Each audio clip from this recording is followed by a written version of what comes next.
JCB BPL पहुंची भावना पांडे, कहा सरकार 1200 लोगों को बेघर ना करे। आज एक बार फिर जेसीबी पार्टी अध्यक्ष भावना पांडे आईपीएल कॉलोनी पहुंची। वहां पहुंचकर काफी समय से अपने घरों से बेघर हुए और धरना दे रहे लोगों के साथ बातचीत की। सरकार से अपील की कि सरकार इन परिवारों को बेघर ना करे।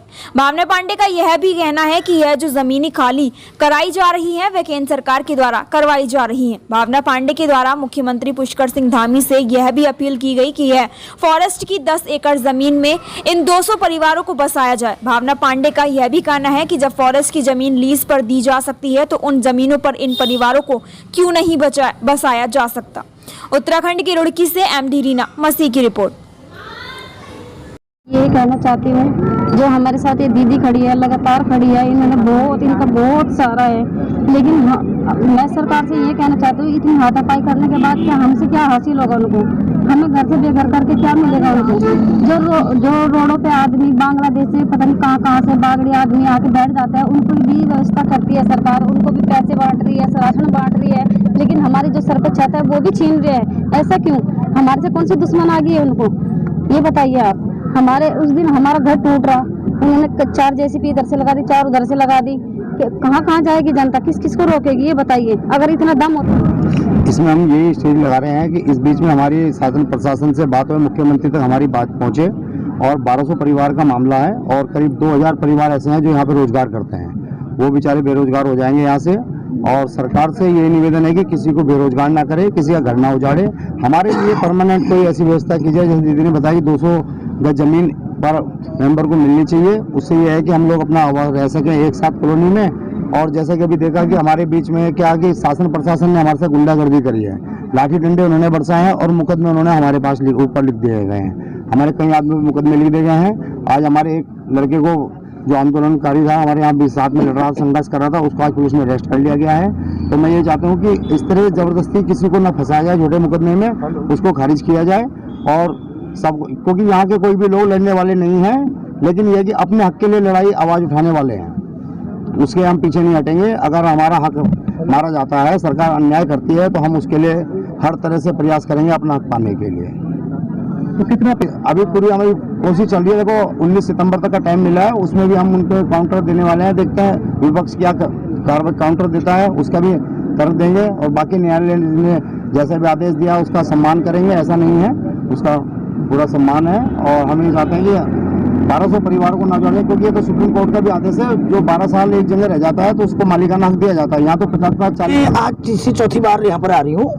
और जिस दिन यहाँ पर मशीनें आई थी जेसीबी, और मेरा प्लान नहीं था आने का, मैं अचानक आई, इनके लोग के फ़ोन आए, तो तब तक काफ़ी घर टूट चुके थे।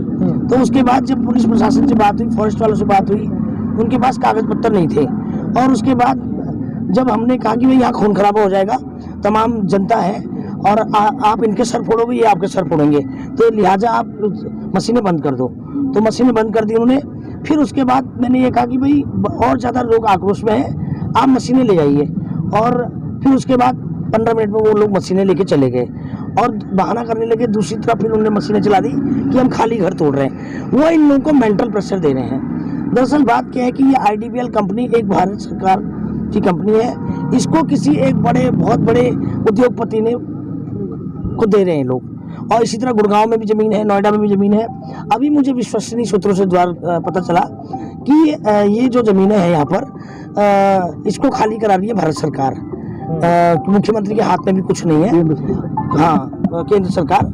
तो मैं कहना चाहती हूँ धामी से कि भाई फॉरेस्ट की ज़मीन अगर आपकी है तो आप 10 एकड़ ज़मीन में हमारे 1200 परिवारों को जो 55-60 साल से यहाँ रह रहे हैं उनको बसा दो।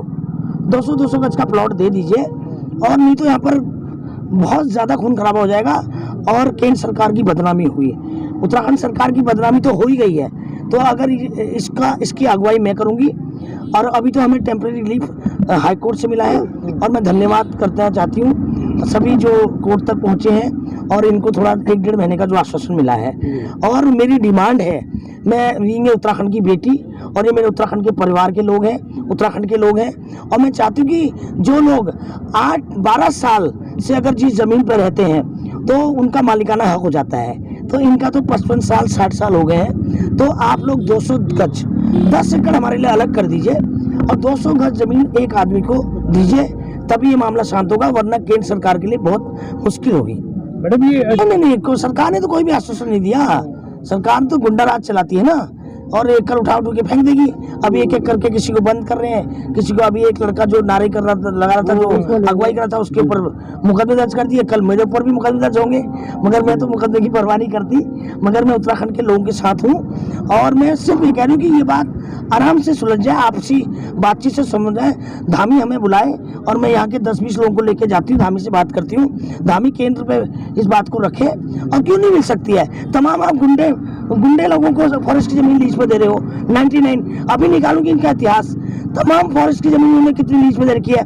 मुझको तक फोन आए कि आपको लीज पे जमीन तो नहीं चाहिए मेरे उत्तराखंड की, बताइए वजह। दिल्ली में जाके आप बेच रहे हैं इस उत्तराखंड की।